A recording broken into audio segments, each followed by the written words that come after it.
Prison pipeline. Then versus now. In 1976, the Supreme Court said prisons exist to rehabilitate, not profit. In 2012, Arizona signed a contract requiring prisons stay 97% full or taxpayers pay anyway. Here's what changed.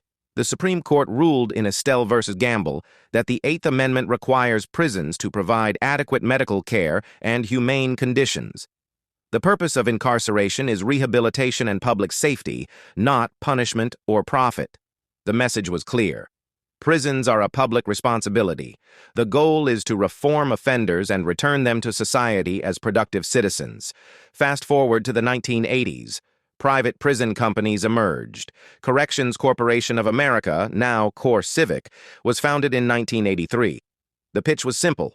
We can run prisons cheaper than the government. States started signing contracts. By the 1990s, private prisons were a billion-dollar industry.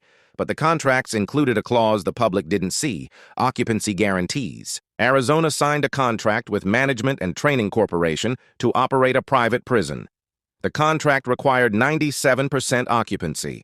If the prison falls below that number, the state still pays for the empty beds. Louisiana has contracts requiring 96% occupancy. Ohio has 90% guarantees. At least 65% of private prison contracts nationwide include these clauses. Here's the difference. In 1976, prisons existed to rehabilitate. In 2012, they exist to maintain occupancy rates for corporate profit. Then versus now. Then empty prison beds meant success. Crime was down. Rehabilitation worked.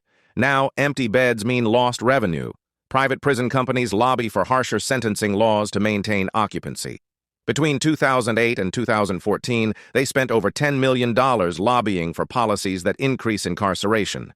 Three strikes laws, mandatory minimums, longer sentences for nonviolent crimes. Corrections Corporation of America stated in a 2010 SEC filing that their business depends on high occupancy rates. They listed declining crime rates as a risk to profitability. Read that again. Lower crime is bad for business. That's the incentive structure. Then, rehabilitation was the goal. Now, recidivism is good for business. Repeat customers. The United States has the highest incarceration rate in the world. Over 2 million people in prison. Private prisons house about 8% of them. That's 128,000 people locked up for profit. CoreCivic and GEO Group made a combined $3.5 billion in revenue in 2022. Shareholders collect dividends. Executives get bonuses. Prisoners work for pennies per hour. Then, the Supreme Court said prisons must rehabilitate. Now, contracts require prisons stay full. When profit depends on keeping people locked up, the system has no incentive to rehabilitate. The goal shifted from reform to revenue. Then, justice meant rehabilitation. Now, it means occupancy quotas. Comment if you know someone locked up for a nonviolent crime while private prisons profit. Follow for more Then versus Now systems designed to profit from human suffering.